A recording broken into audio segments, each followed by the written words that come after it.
Ayan na, what's up mga kaharabas? Kamusta po kayo lahat? So medyo matagal-tagal po tayong walang update sa ating backyard aviary, ano? Actually mga kaharabas, nagbakasyon po kami nagbakasyon po kami sa Korea. So kakauwi lang po namin kagabi. 8 days po akong parang 10 days. 10 days po akong hindi nakapag-vlog dito sa likod, ano?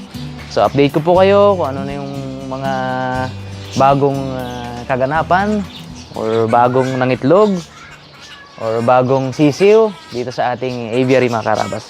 So magpapakain din tayo ng prutas sa ating blue nape parrot, ano? Tapos mag hand feed tayo ng ating mga sisiw. Alala nyo yung winalay natin na 3 sisiw, ano? So mga karabas, tingnan nyo, check nyo po kung gaano kalalaki yung sisiw natin, ano? So medyo matagal-tagal yung last na update natin sa kanila. Tadang, mukhang kailangan natin ng ng mas malaking ito, yung pugad nila. Tingnan nyo mga karabas, oh. Ang lalaki na nila. Grabe, yan na po yun. Yan na po sila, oh. Huling update po natin sa kanila mga karabas, wala pa halos sila, di ba? Wala pa silang balahibo. So ngayon kita nyo naman, lalaki na. Habang tayo nga pala ay nasa bakasyon, si Boy Pitik po ang natin dito. Ang naging tagapangalaga ng ating mga ibon, ano, dito sa likod ng bahay. Siyang tagapakain, kasi si Kindel, syempre, marami na rin siyang trabaho. Kinausap po si Jemar kung pwedeng, kasi si Jemar po, kinausap po si Jemar kung pwedeng siya muna dito na tagapangalaga ng ating mga ibon, tsaka lalong-lalo na ito, itong ating mga hand feed, ano. Ito ay maligamgam po ito. Si Jemar po ay staff natin sa Raptor, ano. Siya po ay bantay bangka. Katuwang niya po si Pinggoy. Dalawa po sila doon. So hinugot ko muna siya doon sa Raptor para dito muna siya sa bahay. Kasi kailangan din ni Kendall syempre ng dito, ng kasama ba. Ayaw ko namang iwanan tong bahay ng walang matipunong tao. Jemar, di matipuno yun. Ano yan? Makisig. So dito siya natutulog.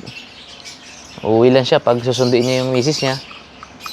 So, in short po, parang 10 days silang dito natulog. Dito siya tumira. Si Boy Pitik, ano.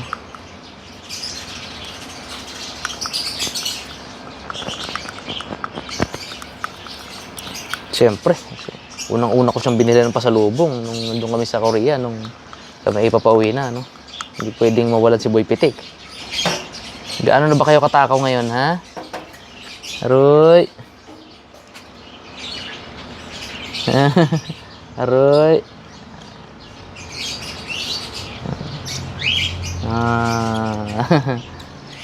Oh, sus. Namiss ko kayo, ha. Isa-isa. Para walang away.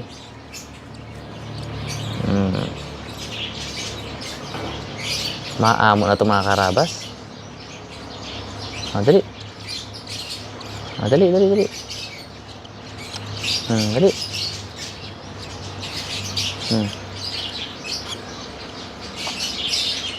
Ka na. Hindi nyo na ako kilala?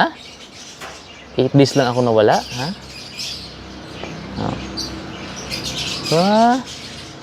Parang nangangamo na kayo, ha? Parang na-recognize yung amo si Boy Pitik, ha? Hindi, parang mas gusto nila pag dito mga karabas, oh. Yan. Ayun. Ayaw nila nang hinahawakan sila.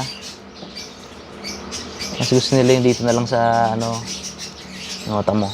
Nanghingi na siya ngayon.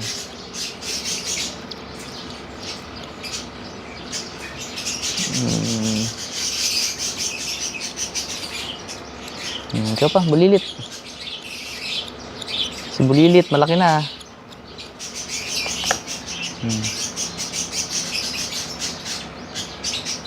Oop. Patakan tuloy mata mo. Tingnan natin mga karabas mamaya. Kung may mga bagong sisiw din. Iwawalay uli natin yon para i-handfeed uli natin. Mamaya bibilang ko kayo ng mas malaking lalagyan. Tsaka kusot. Naghahanap ako ng kusot. Mas mainam yung kusot.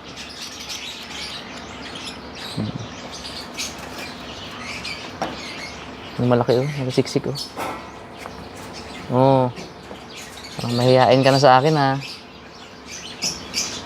Hindi mo na ako kilala. 10 days lang eh. Pero yung 10 days na yun kasi mga karabas, malaking bagay yun. Ang bilis nga nila oh. Halika dali. Halika dali. Oh. Lalaki na nila. Grabe ano. Anyway, nakakain na rin naman siya. After dito, ito namang mga blue nape natin ano. Gabang na agad oh. Bibigyan na rin namin kanina yan ng seeds. Bibigyan natin yan ng fruits. Bibigyan natin ng saging.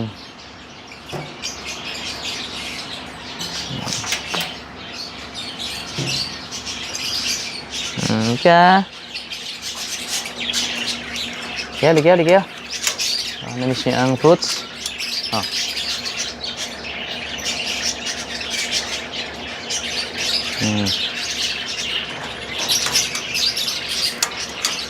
Okay. Mga karabas. Isa ito sa mahalagang update ano. Namatay yung isang ano natin ah. Namatay oh. Isa na lang ah. Dalawa pala. Anyway. Gaya ng sabi ko mga karabas, may mahalaga tayong update ano. Pasok muna tayo.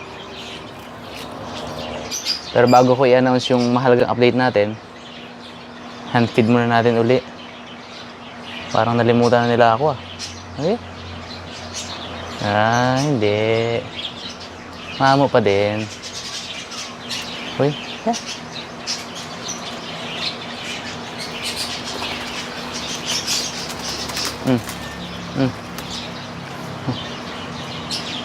Ayun na mga karabas. Yung aking update ay, kung makapansin nyo po, mag-isa lang siya. Yung ating kakatil, mag-isa lang, solo. Nasaan na kaya si Dimple? Si Dimple po ay nasa pugad dito. Diba? Since wala ako, hindi ko namalayan na may itlog na pala sila dito sa pugad, ano? Ngayon, hindi ko na ngayon sure kung sino ba talaga ang lalaki o babae sa kanilang dalawa. Maaring nagkamali ako ng pag-gender sa kanila, maaring tama. Hindi talaga ako sigurado mga karabas. Kasi minsan, sabi ni Jemar, ni Boy Pitik, ang laging wala daw, itong puti. Nakakatil natin. So ngayon naman, pagpasok ko, ang wala, si Dimple naman ang wala. So maaring nagpapalitan sila ng ano, ng paglimlim ano. Kagabi pagdating ko dito, ang nakahapon dito sa perch nila si Dimple. Ito namang puti ang wala. So medyo ano ako ngayon, baga nalilito na ako kung sino ba talaga sa kanilang babae at lalaki. So anyway, dahil wala si Dimple, silipin natin siya sa pugad. Nandito po siya sa pugad. Maamo naman yan kaya maaring ayos lang sa kanya pag sinilip natin ano. Para ma-check din natin kung ilan yung itlog. Kung kamusta yung kanilang pugad. Ito po talaga, ginawa to para sa ano, blue nape parrot. Pero nauna yung ano ah. Nauna yung kakatil mong itlog.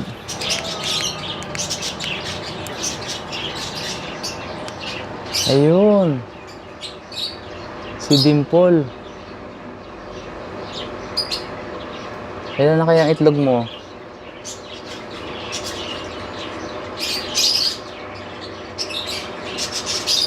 Ngaroy.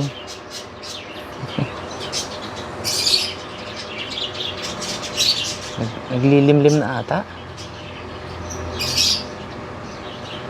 So, hindi natin sure kung ilan po yung itlog niya dyan. Oo, tama na muna. So, abangan natin yung mga karabas. Kapag yan po ay namisa, i-hand feed natin ano, para magkaroon tayo ng super amo na kakatil. Ayan, hirap talaga paamuin na to kasi ano siya eh. Semi-wild kasi sila doon sa dating nilang aviary. Iba pa rin talaga pag hand feed mga karabas. Yun talaga yung napapaamo ng gusto. So, abangan po natin yan. Kapag yan namisa, iwawalay po natin yung ano niya. Oh, ano niya ako. Ito. Iwawalay natin yung kanyang itlog. Ay, kanyang itlog. Yung kanyang sisiw. Para tayo papakain. Ang next update naman natin mga karabas, itong ating mga badges, ano. Kaya lang parang iniwan mga karabas yung ano natin, pugad. Kung maalala nyo, yung merong 20. Merong 20 na, na itlog, ano. Na 3 lang yung fertile. Parang iniwan din, siguro nabugok din.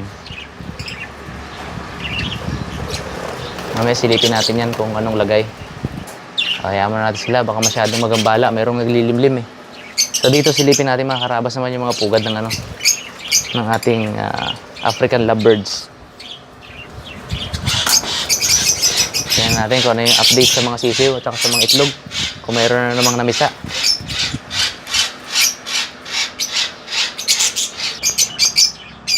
Ang laki ng sisiw. Pero ito na lang, sana kayo isa. 3. No, bago tayong i-hand feed Yung nilagay natin na ayan inangat-ngat na nila. Ayan yung bagong sisiw. Bagong baba. Katoked daw natin, may nag-suggest. Para kung may ibon man, lalabas. Hindi dito sisibat sa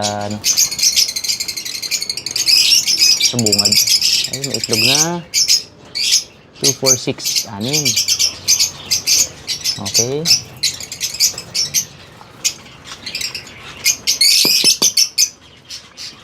Dito kaya.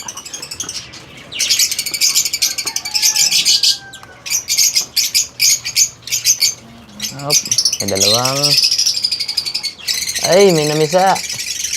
Isa. Tapos may papisa pan isa, oh. Nahalihan lang natin yan dyan, mga karabas.